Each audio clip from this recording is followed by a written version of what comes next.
When it's time to scale your business, it's time for Shopify. Get everything you need to grow the way you want. Like, all the way. Stack more sales with the best converting checkout on the planet.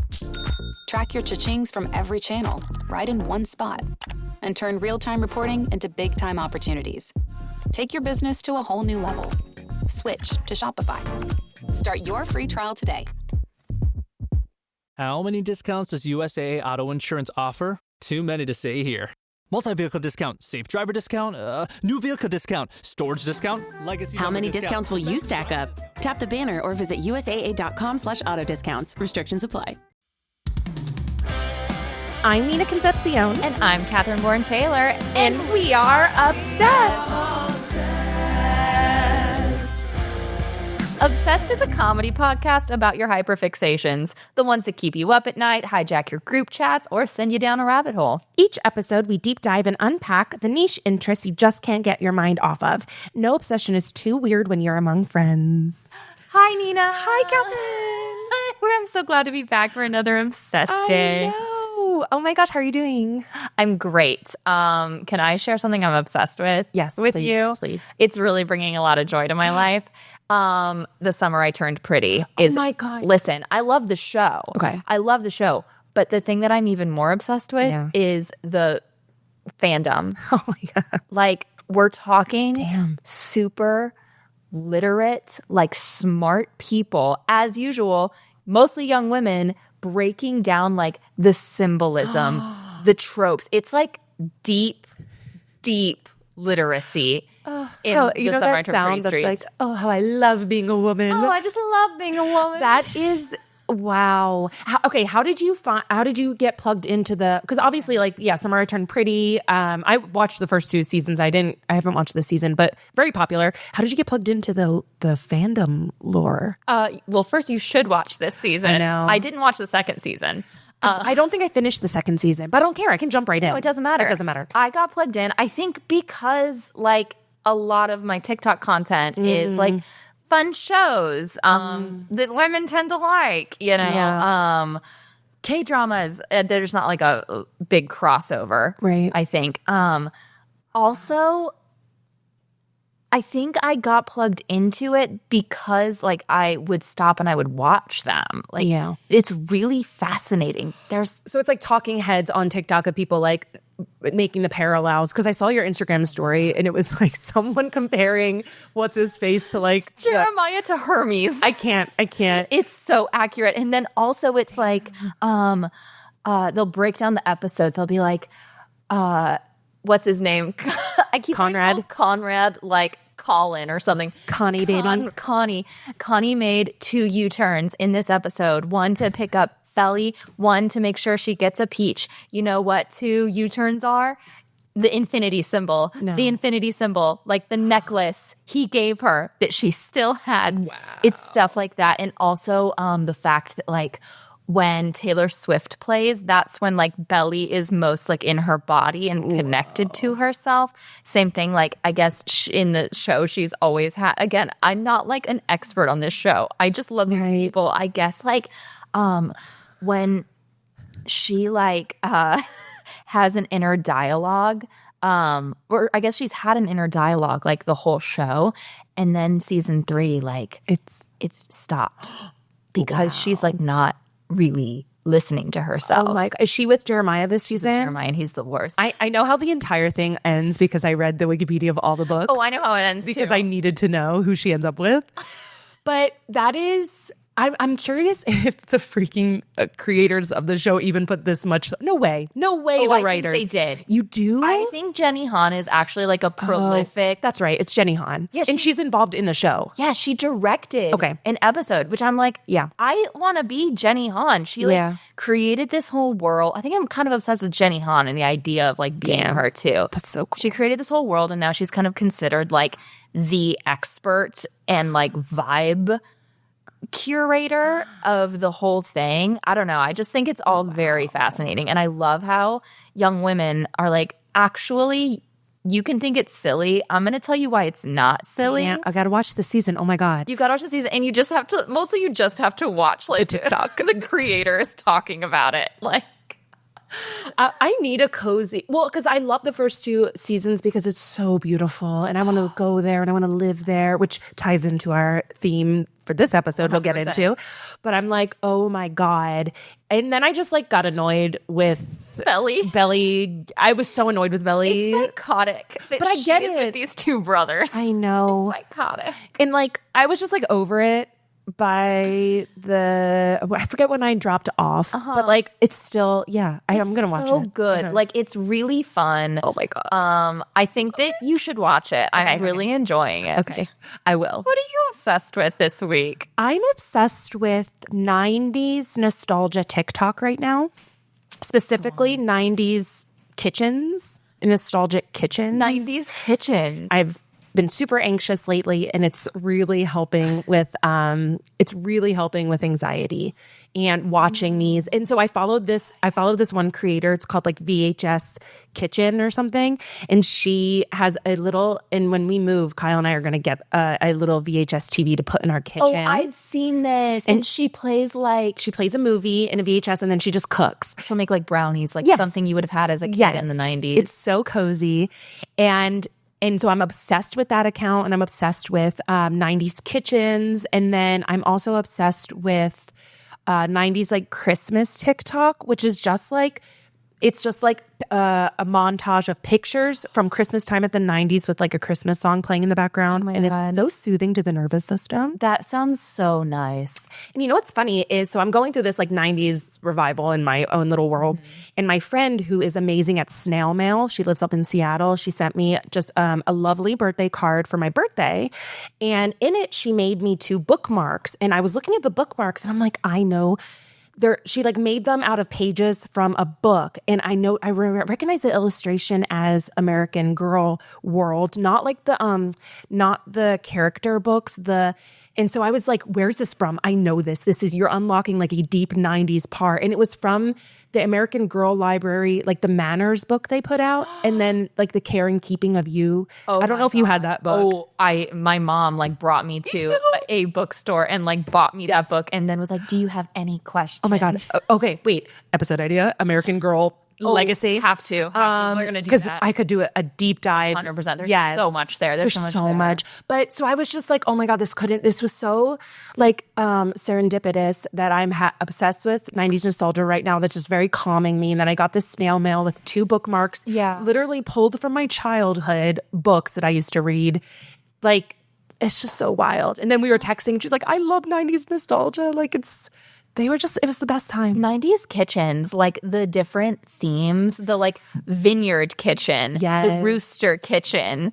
It's so soothing. Oh, it's so nice. Yeah. Those are the days. Like we didn't have that kind of kitchen, but I feel like my body knows like walking into your friend's house and like the stay-at-home mom has like a ton of grapes. Yeah. Like grape pictures and like fake grapes. Yes. All over the kitchen. Yes. It's so good. It's just like soothing. I don't know. The 90s were so soothing.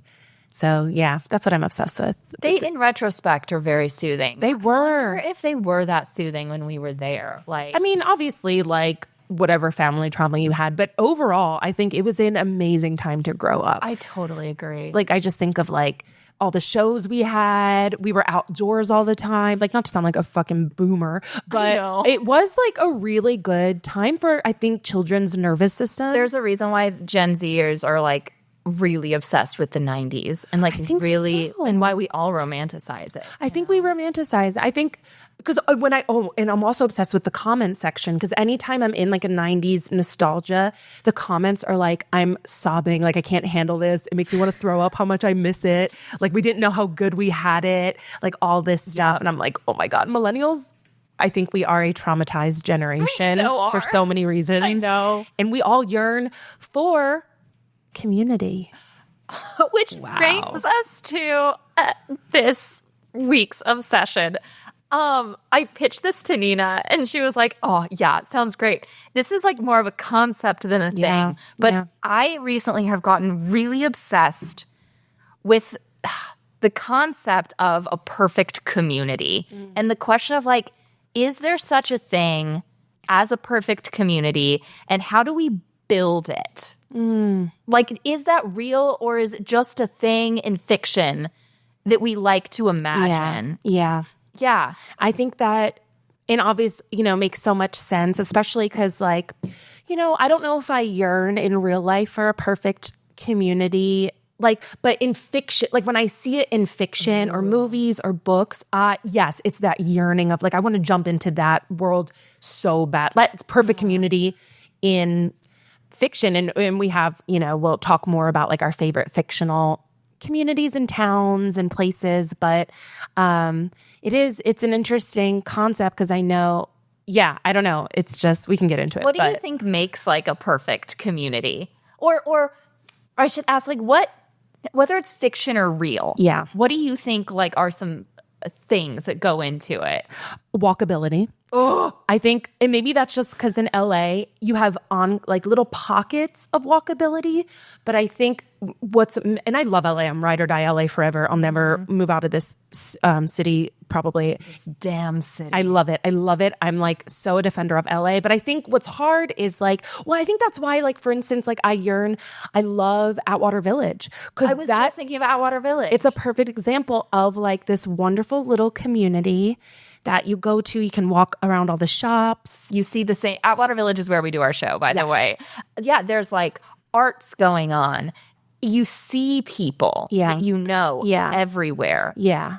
It's how I feel about also like Magnolia Village. I love that strip in Burbank. And really because it's like, I think it's a mix of walkability, local business, seeing the same people, like being in community with those people, getting to know like your local business owners. Oh, a clear like aesthetic. Yeah. A very clear aesthetic. I would also say, and this is something LA doesn't do great, but I feel like the perfect community really nails the seasons. Oh, yeah. Like the perfect community has a swimming hole in the summertime and it ices over in the wintertime and before ice skating rink. And then there's like a tree-lined main street in the fall. And then in the spring, there's like tulips coming up everywhere. So like the seasons feel very like resonant and present in a perfect community. Yeah. Yeah. Obsessed listeners, we wanted to let you know there's even more of the show at backdrop.fm. By becoming a member, you help support the show, plus every week get extended conversations, exclusive moments from our live shows, and ad-free access to every current and future Backdrop show. Go to backdrop.fm and become a member today.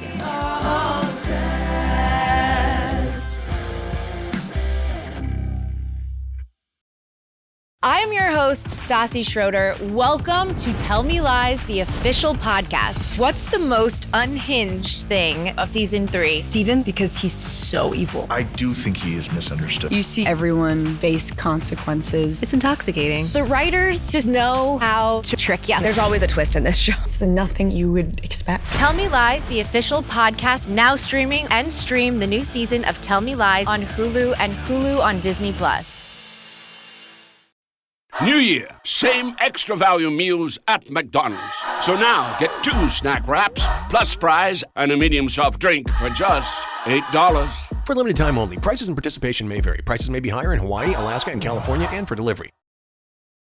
Well, so we made a list of some like fictional perfect towns and places. Redwall. I don't know what Redwall is. And I wanted you, I didn't say it in text, but I need you. Well, then I Googled it, but they were books. Yeah, so they were books by Brian Jacques.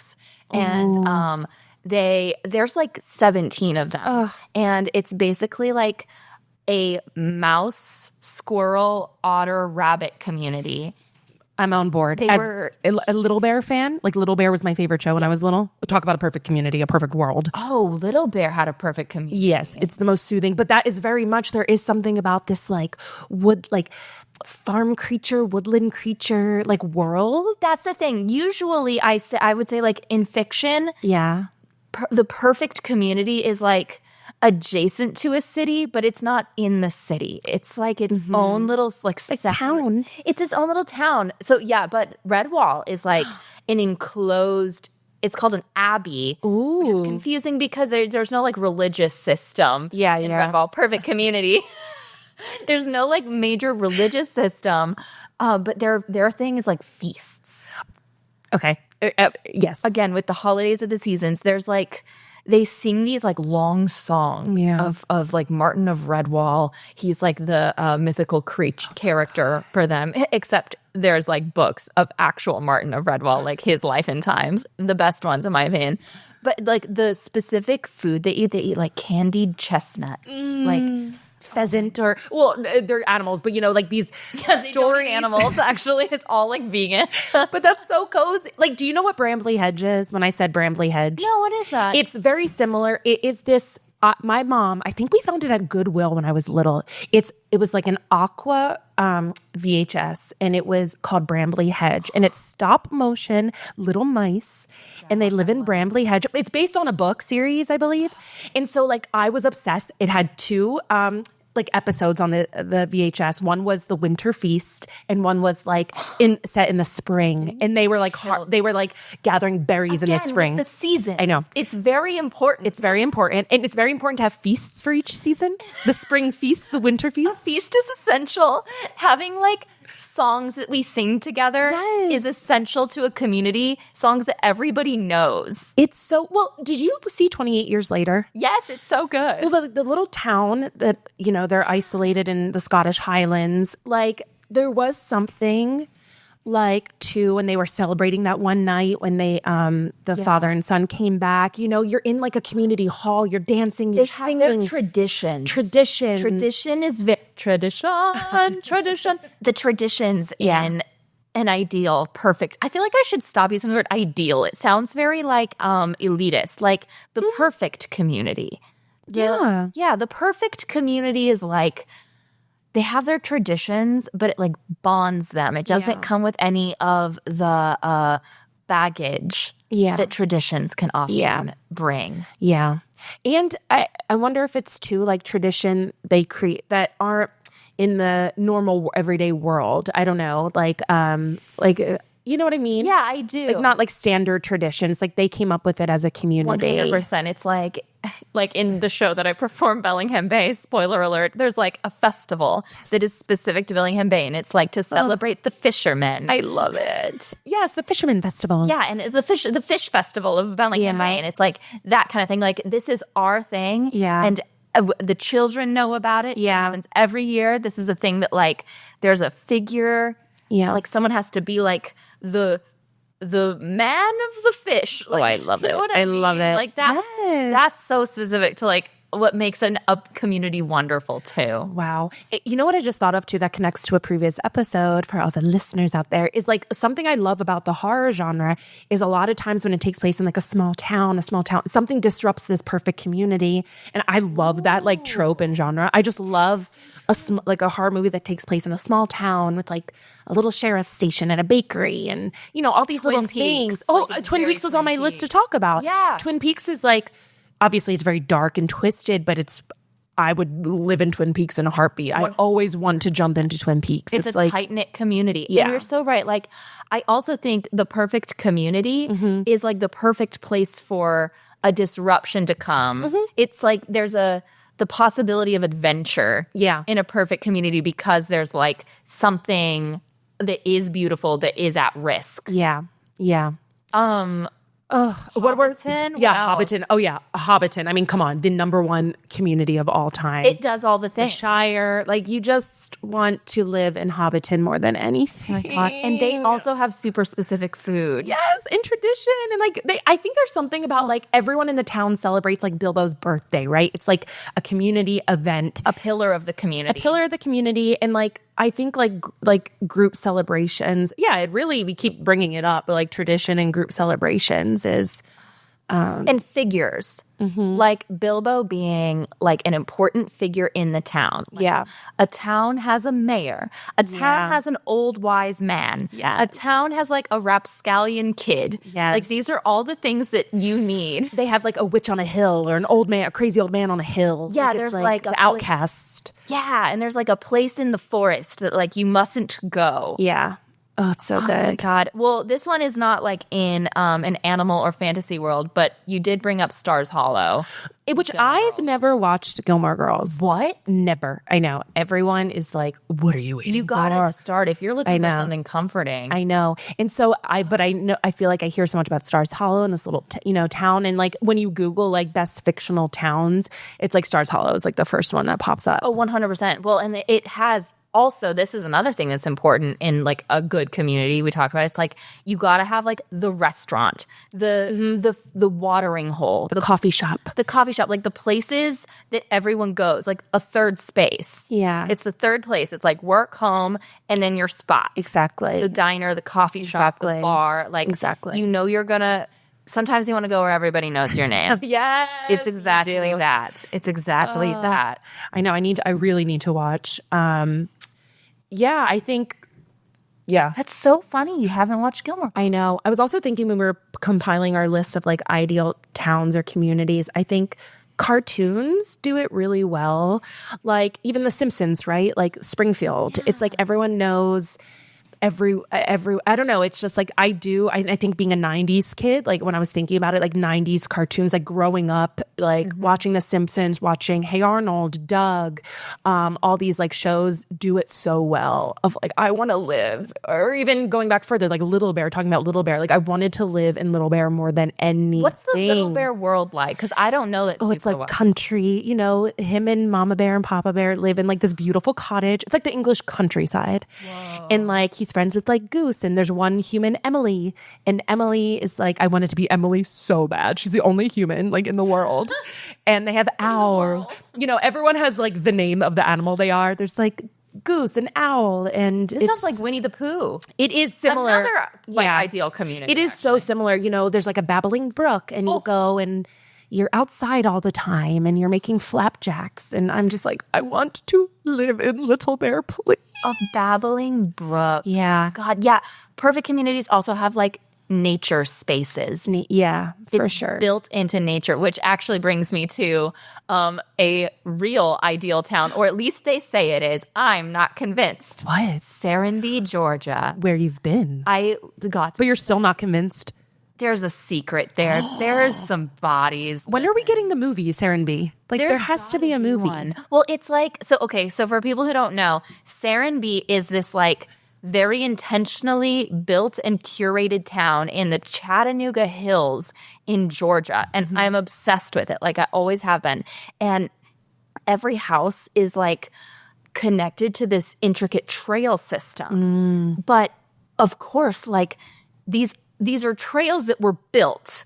I can't like they were built by the architects and the creators of this town. Creepy. So every like authentic experience that you have, it begs the question of like, is this authentic? Same thing when you're like, a blueberry bush on the corner. No, the blueberry bushes were planted there. It's like Pleasantville. It's super Pleasantville. So you could be like, a blueberry bush on the corner. It was put there intentionally. But also like, there's a part of me that yearns, of course, for Serenbe. Of course. I wonder though, and this brings it in, is like, when does the perfect community become creepy and not reality? And why maybe it's a good thing we don't live in a perfect community, and why things like, I love the serotonin hit I get when I step onto Main Street at Disneyland. Yes. That is, to me, also, I want to live on Main Street. That is such a good example. But I wouldn't really want to live there. And I would not want to live in Serenbe. When you talk about it, my friend Haley, who has been there, I'm like, I'm a little scared. And I don't like being so separated. It's very separate. My neurotic brain was like, I need to be near a major hospital at all times. Like I'm sure they have like a very expensive hospital. That's true. They probably like attract the best surgeons. But when does it get creepy and elitist and not like okay to be a part of? I think that's actually like gets to the heart of what this question is for me. Yeah. Like, is there a perfect community? Because I think the answer we all know is like, no. There's gotta be and this is why they work so well in like horror movies, or there's just something a little like glitchy. Like, am I in a simulation? Yeah. If you're in it, it's like, can we not?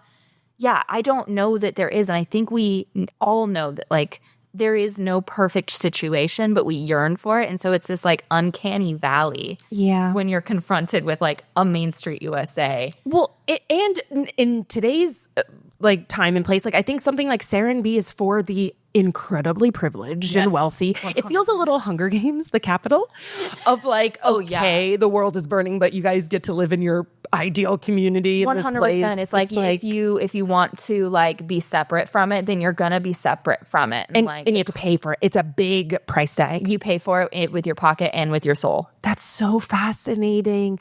And I think too, for like when we were talking about like what's the perfect community idea, I think what I love about LA too, and is like you create your little communities. Like I think about like when's the time I feel the most calm and like I'm a part of something special, and it's like when I go to like Vidiot's or the Vista or like movie theater community is very as close as I feel like I can get to a perfect community. And living in a building, I live in an apartment building with a lot of my friends. That's so good. It's like, but also it's changing. Like, right? Like 2 of our friends moved.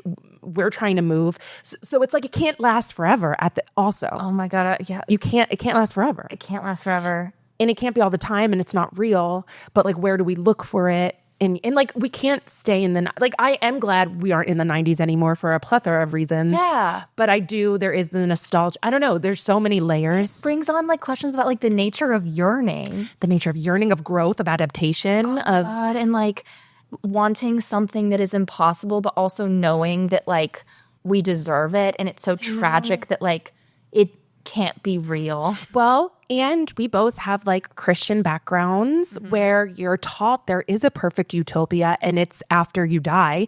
And it's like, once you say Jesus is alive in your heart, like you will, I don't know. It's so, this like heaven as like this place we're all meant to go is so ingrained in your freaking brain. Yes. That again, there's like a C.S. Lewis quote that I still think Narnia, talk about the perfect community. Talk about the perfect community.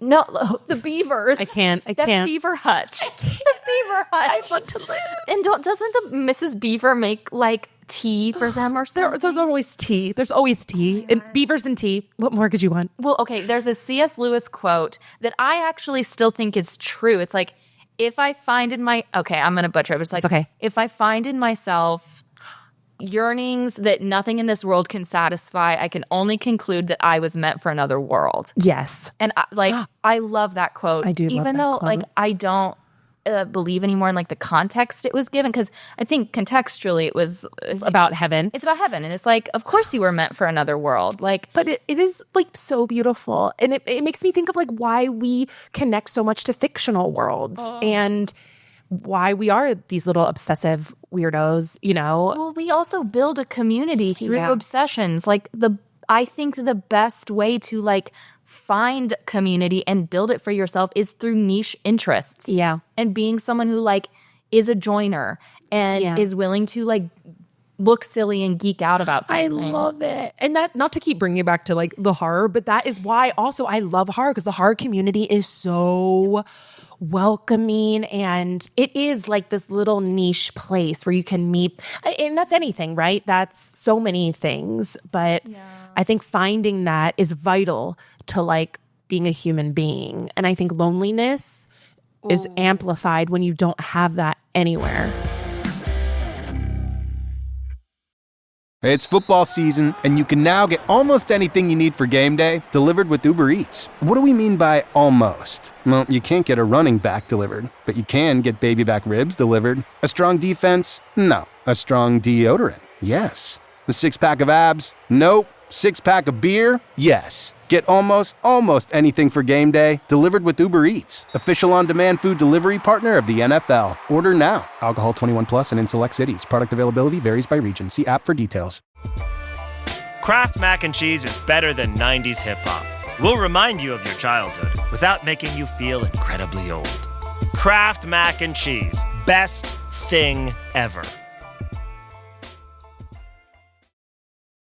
This question of like what makes a perfect community, it's really tied to like, what do we need as humans to feel okay? Like, isn't community one of the pillars of survival or whatever? It's like At the top Yeah. is like you need food and shelter. And then But for sure, community. yeah, community is there. absolutely one. Like you need to know that you're a part of something. Yeah.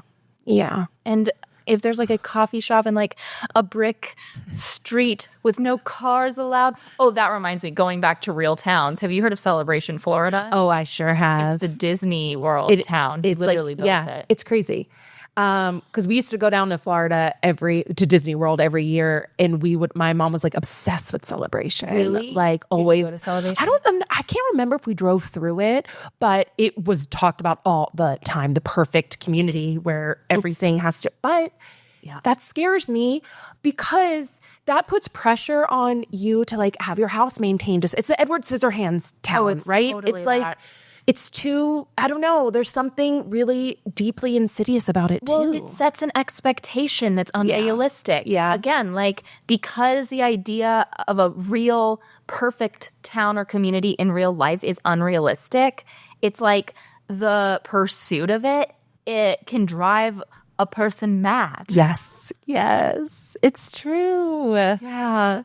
It's fascinating. It's really fascinating. I know. What else did we have to talk about? Towns that we've been to that get pretty close. Yeah. We talked about Celebration, Florida, Serenbe, again, insidious in their pursuit of perfection. Fun to visit. Yeah, like Serenbe was the other one. Oh, Celebration. I think any like small, it's interesting because I think more of less perfect, more of just like a lovely little community. Idyllic. Like I was just in Philly with my family. My sister lives in, like if someone was like, you have to move back to your hometown, where you're going to live, I would choose where my sister lives. It's called Media, Pennsylvania. It is so darling. It is like there's a trolley that goes right through. And like my sister, I always call her the mayor of Media because she just knows everyone. She has her French bakery she goes to. She has her coffee shop she goes to. This sounds great. And when we were there, in the summer, they do something called Dining Under the Stars. And so it was insane. So we get there and it's like one street, right? It's kind of like the way Atwater is set up, but it's closer. It's like it's not as like far apart as Atwater. It's very tiny. But like at 6:00 on the dot, this man blares an air horn at 6 p.m. and all the restaurants, it's like, go. They set out all their tables in the street. They shut down the street and then you dine like in the street. Like it's like there's like live music. And so there's like ice cream shops. It is just the sweetest. And around Christmas time, it's really special. So I think Media, Pennsylvania, in Delco, my hometown, is such a little idyllic community. That sounds so sweet. It's a neighborhood in Delco? Yeah. In like downtown Media, the downtown is like so darling. And so, yeah, it's an area and my sisters live there for like a while, and I call her the mayor because every time she just knows everyone. Like there's like her favorite pub, and you just go down there, and it's like so fun. You really can make deep inroads in small towns. Like it's much. I mean, there's a reason why people move to places that are smaller. Like it's a lot easier to like enact change, I think. Yeah. There's a Planned Parenthood right there. But you know what I like about it is you're not in the middle of nowhere. You're still in a major city. And adjacent to a major you're adjacent to a major city. Mm-hmm. It's not like you're not isolated at all, which I love. It's just this little place that is so special. That sounds so lovely. That reminds me of like Beacon, New York. Have you ever done upstate New York? No, never. Oh my God. Actually, I worked at a Christian camp in upstate New York, which that's a whole nother perfect I mean, talk about why I was called to being a Christian at 16 and no longer, but they really emphasize like these camps that I worked at. This is the perfect community. Oh, 100%. Yeah. And again, if you want to talk about, and again, I don't think like every church is naturally insidious, but I do think that like this idea, this thing being propped up of like, this place is perfect. And if you don't agree, then like, what's wrong with you? Yeah. And then comes like the threat of like, ostracization of the community, which I think is it's like a survival thing. Yeah. You know? Yeah. Back to like cute little town. Yeah. I think where my parents live in Bellingham cute. It's this like town by a bay in the Pacific Northwest. It's close to like the Canadian border. I love a dock city with the docks. It has such a dock city. There's like boats that are like on their way to Alaska, like the Alaskan Cruises dock there. Wow. And there's I find that a lot of university towns are very idyllic, and Bellingham is one of them. Like if you have a small local community, it means you have like young people. It also means that you have some who stick around and like start businesses. Like there's always a high density of breweries in like a university town. Breweries and coffee shops. Yeah. You really can't. I mean, Chapel Hill, North Carolina is that way. I love Chapel Hill. I'm like that. You're a little tiny bubble in this otherwise big place that, I don't know, feels so special. That's so interesting. Okay, so that's another thing that's really important to an ideal community is like a place of learning. Yeah. A university. A university or a college. Yeah. A local college. Yes.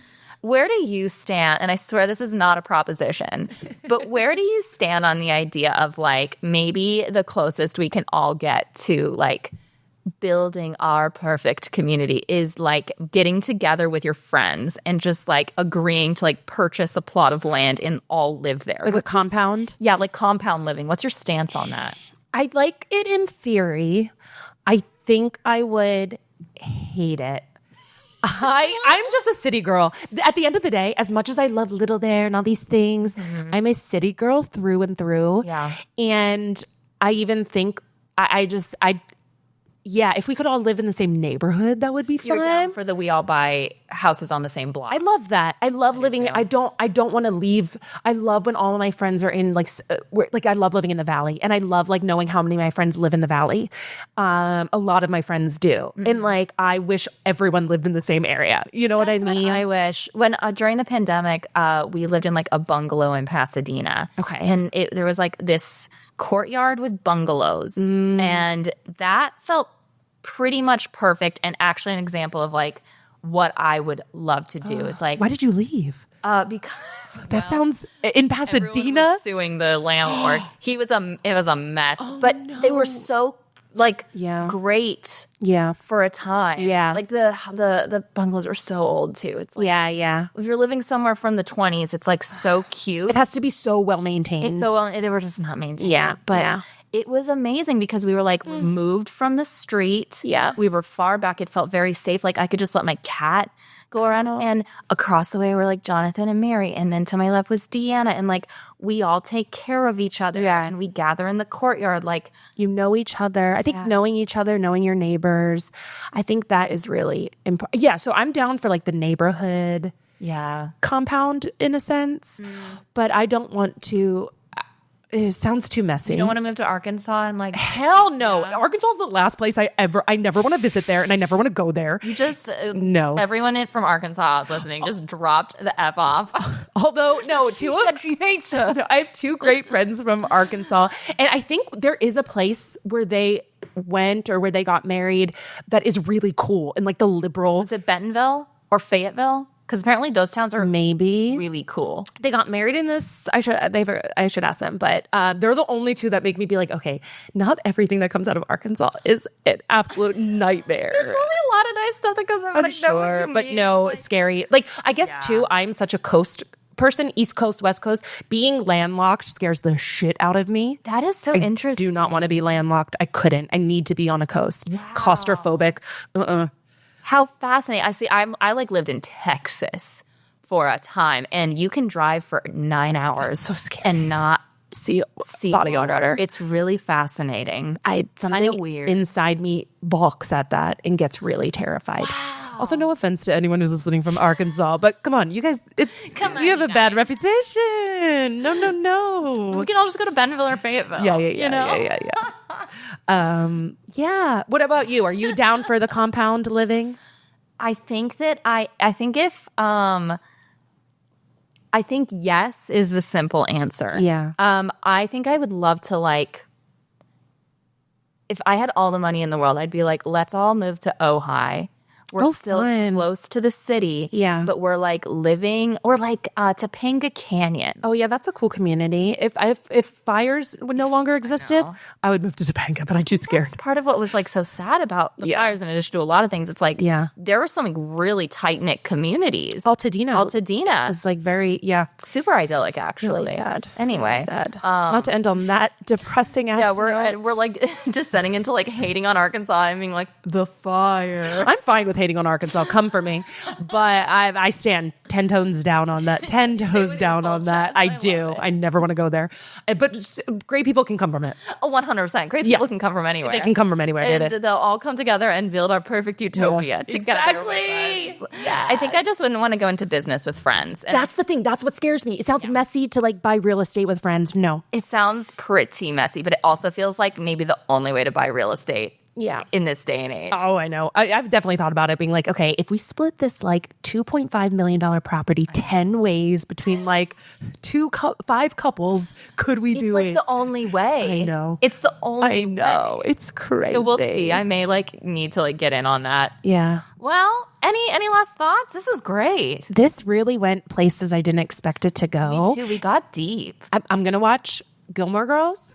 I'm going to watch, you told me to watch, Summer I Turned Pretty. Yeah, and also I think if you're looking for a really idyllic fantasy book series, Redwall. So is it a chapter book real quick? Yes. Okay, great. And they're thick. Okay, great. They're thick, but they're also written for like 8th graders. Perfect. That sounds about all my brain can handle right now. At some point I'll do like an episode, I'll lead on like Redwall and I'll just explain it to you. Okay, great. I had some like really intense Redwall experiences. Amazing. As a kid.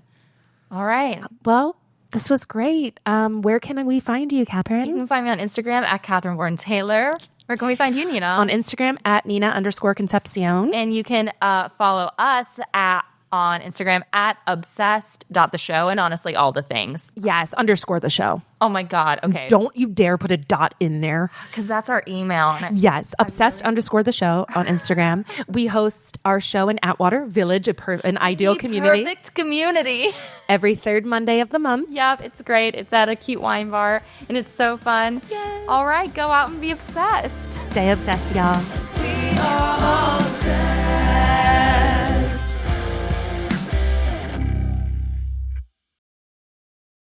Hello, this is Jack Wilson, the host of the History of Literature podcast. For the past 10 years, I've been talking to novelists, biographers, and scholars about the greatest books in the history of the world and the men and women who wrote them. Like our recent episodes on Dante in Love, a starter pack of 10 Indian classics, the pop culture that influenced Sylvia Plath, and a talk with scientist and novelist Alan Lightman about the wonders of nature. Join us at the History of Literature podcast, wherever you get your podcasts. Find more great shows and see what's behind it all at backdrop.fm.